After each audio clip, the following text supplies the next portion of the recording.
Hello बच्चों, स्वागत है आपका हमारे यूट्यूब चैनल पर, जिसमें आज हम देखेंगे चैप्टर 6 के इम्पोर्टेंट क्वेश्चन जो कि आपसे एक नंबर में पूछे जा सकते हैं। तो चलिए शुरू करते हैं आज का वीडियो। आज का हमारा पहला प्रश्न है, स्वप्रेरण को विद्युत जड़त्व क्यों कहते हैं? इसका आंसर है, स्वप्रेरण विद्युत परिपथ में धारा की वृद्धि अथवा क्षय का विरोध करता है, इसलिए इसे विद्युत जड़त्व कहते हैं। तो ध्यान रखना है, जो स्वप्रेरण गुणांक होता है हमारा एल, जो हमारा स्वप्रेरण गुणांक होता है एल, वो किसको रिप्रेजेंट करता है? जड़त्व को रिप्रेजेंट करता है। नेक्स्ट है question number second. Question number second है हमारा, अन्योन्य प्रेरण गुणांक का विमीय सूत्र लिखिए। अन्योन्य प्रेरण गुणांक का क्या लिखना है? विमीय सूत्र। तो अन्योन्य प्रेरण गुणांक होता है हमारा एम, और इसे लिखते हैं हम φ2/I1 से। ठीक है, यानी दूसरी कुंडली में चुंबकीय फ्लक्स में परिवर्तन अपॉन प्राथमिक कुंडली में धारा। तो यदि हम इसका विमीय सूत्र बनाएं तो ऊपर तो हम लिखेंगे फ्लक्स का विमीय सूत्र और नीचे लिखेंगे धारा का विमीय सूत्र। तो फ्लक्स का विमीय सूत्र आपको याद होना चाहिए, M1L2T-2A-1। ये किसका सूत्र है? फ्लक्स का।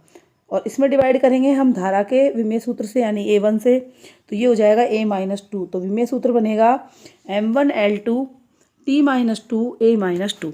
ठीक है, और यही हमारा बनेगा स्वप्रेरण गुणांक का। कौन से का? स्वप्रेरण गुणांक। दोनों का विमीय सूत्र एक ही है। अगला प्रश्न है हमारा, लेंज के नियम का कथन कीजिए। क्या करना है हमको? लेंज के नियम को लिखना है। तो देखो, लेंज ने क्या बताया था? केवल दिशा को बताया था। किसकी दिशा को? प्रेरित धारा की दिशा को। तो देखो, इसका आंसर है कि विद्युत चुम्बकीय प्रेरण की प्रत्येक अवस्था में प्रेरित विद्युत वाहक बल तथा प्रेरित धारा की दिशा इस प्रकार होती है कि वे उन्हीं कारणों का विरोध करती है जिनके कारण इनकी उत्पत्ति हुई है।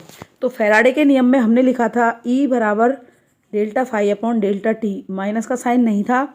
तो लेंज का नियम क्या बताता है? इस माइनस के साइन के बारे में, कि प्रेरित विद्युत वाहक बल और प्रेरित धारा की दिशा किस तरह से होगी। देखिए, इसके लिए एक्सपेरिमेंट जो हमने किया था, हमने एक कुंडली ली थी जिसमें गैल्वेनोमीटर लगा हुआ था। ठीक है, इसके पास हम जब चुंबक को लेके आते हैं, जैसे मान लो चुंबक का एन ध्रुव है, यदि आप एन ध्रुव को इसके पास लेके आओगे तो जो इसमें प्रेरित धारा उत्पन्न होगी वो क्या करेगी? इसके पास आने का विरोध करेगी। ठीक है, पास आने का विरोध करेगी, इसका मतलब इसको क्या करेगी? प्रतिकर्षित करेगी। प्रतिकर्षित करने के लिए ये जो कुंडली है, ये हमारी किस सिरे की तरह कार्य करेगी? एन सिरे की तरह कार्य करेगी, क्योंकि एन और एन में क्या होगा? रिपल्शन। ठीक। क्वेश्चन नंबर 4 है हमारा, यदि एल व आर क्रमशः स्वप्रेरकत्व तथा प्रतिरोध हैं तो L/R का विमीय सूत्र लिखिए। ठीक, तो इसका हमको विमीय सूत्र लिखना है। तो विमीय सूत्र के लिए पहले हम ऊपर लिखेंगे L का विमीय सूत्र। L का विमीय सूत्र अभी हमने M के जैसे बताया था, तो M1L2T-2 और A-2, ये किसका विमीय सूत्र है? L का। और अपॉन में आएगा किसका? R का विमीय सूत्र। तो R का विमीय सूत्र आप V/I से निकाल सकते हैं। मैं यहाँ पे सीधा लिख रही हूँ, M1L2T-3A-2। ठीक है, जब आप इसको सॉल्व करोगे तो M1 से कैंसिल, L2 से कैंसिल, A-2 से कैंसिल। हमारे पास रह गया T-2, और नीचे माइनस का 3 है, ऊपर आके हो जाएगा प्लस का 3। तो हमारे पास रहेगा केवल T1। क्या रहेगा? T1। तो विमीय सूत्र हो गया M0L0T1। ठीक है, नेक्स्ट क्वेश्चन है हमारा, धारा मापी के क्रोड में भंवर धाराओं के प्रभाव को किस प्रकार कम किया जा सकता है? ठीक, धारा मापी में जो क्रोड लगी रहती है उसकी बात कर रहे हैं हम। तो धारा मापी की क्रोड में सबसे पहला तो हम क्या कर सकते हैं? क्रोड को पटलित कर सकते हैं। और दूसरा, जो धात्विक प्लेट हम लगा रहे हैं उसके बीच में क्या बना दिए जाते हैं? खांचे या छिद्र बना दिए जाते हैं। और ये दोनों ही क्या करती हैं? हमारी भंवर धाराओं के प्रभाव को कम कर देती है।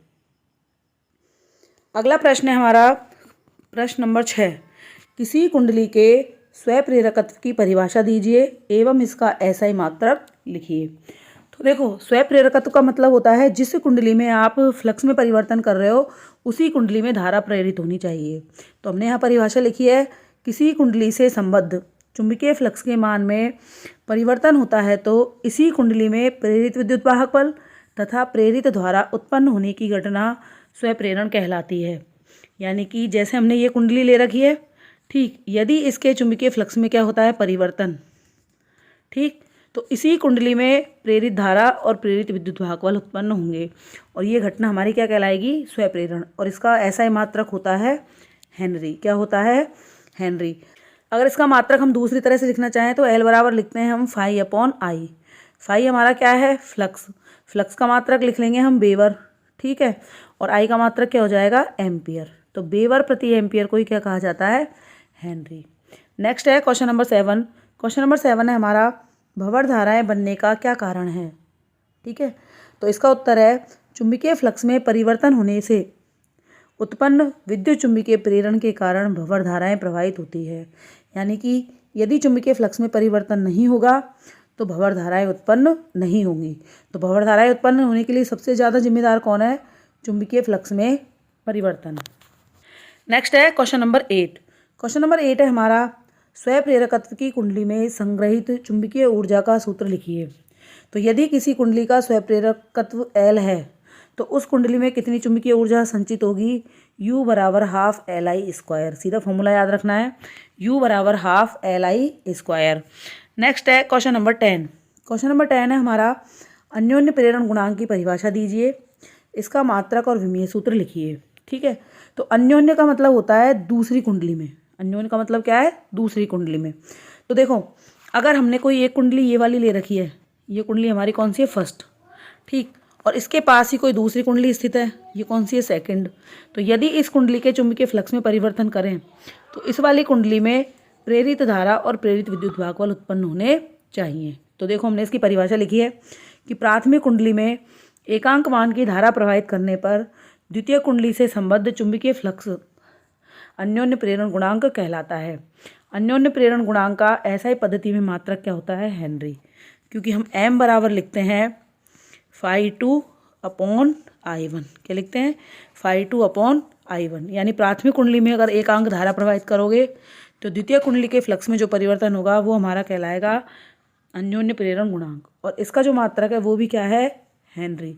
इसका विमीय सूत्र भी हमने लिखा ही है पहले, वही यहाँ होगा, M1L2 T-2 A-2।